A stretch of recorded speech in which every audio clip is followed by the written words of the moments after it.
Good morning, everybody. My name's Joseph Traynor.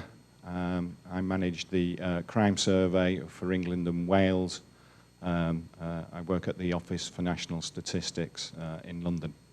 I've been asked to say a few words about the survey, so I'm going to really mention three things.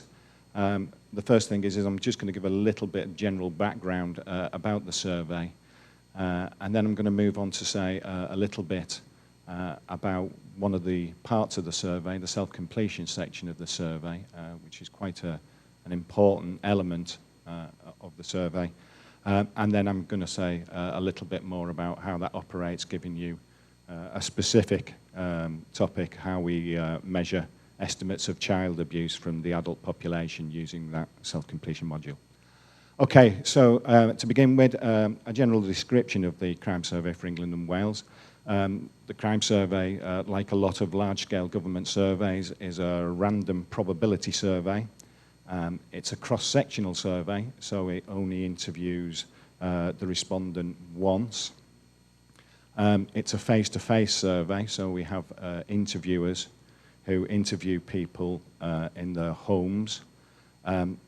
We select those households from a postal address file, and it's a random sample. When we conduct the interview, it's mainly done face-to-face. We only interview one adult per household.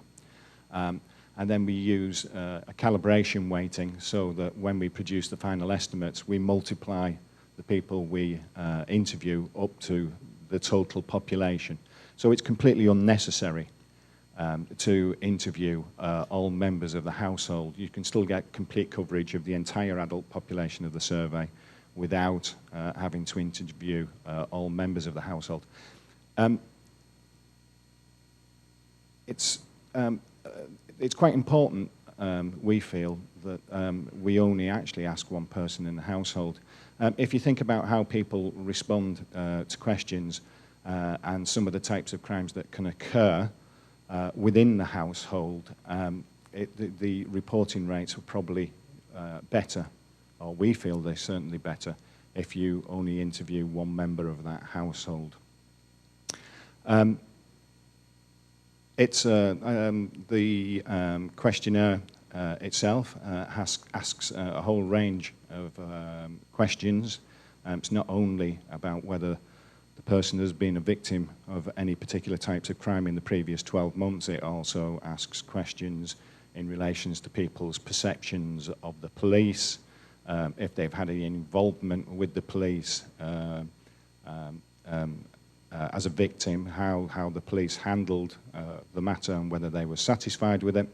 And then it goes on to ask a range of other questions, demographic features, and so forth.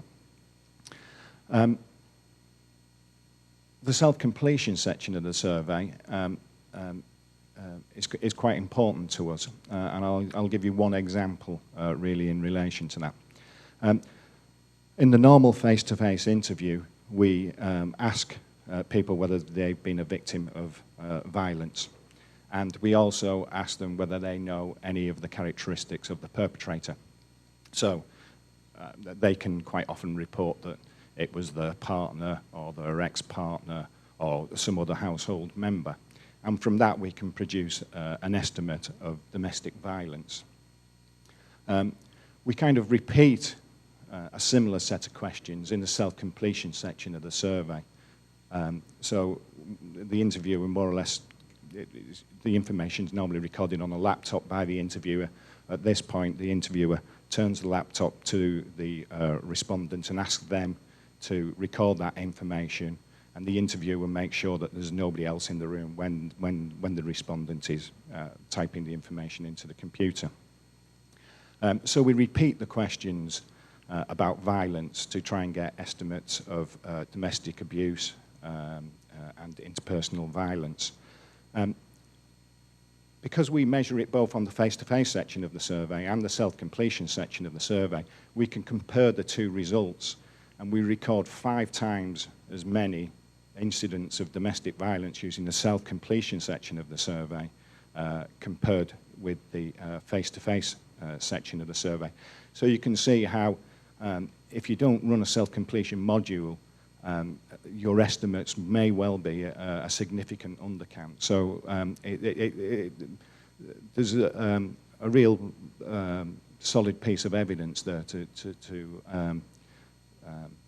which kind of gives some validity to running self-completion sections within surveys. I'm just going to mention very briefly then one of the modules that we run in that self-completion section over the last 12 months. In England, there's no real measure of child abuse. It's very difficult to run a survey to measure child abuse because the abusers are quite often the parents and wouldn't allow the children to be interviewed. So the only information we have is those children who are, social services or healthcare professionals, that we become aware of children who are abused through that, but we don't know how many people don't get social care or social services involvement, so we don't really know what the true estimate is. So what we did was we asked adults whether they were abused as a child. It seems quite a straightforward thing, but it was quite a powerful piece of information because we asked them when the abuse started and when the abuse stopped and what their age was. And actually we've been able to produce a time series showing the change in child abuse over the last, since the early 70s through to the current day. So it's a very good module to use.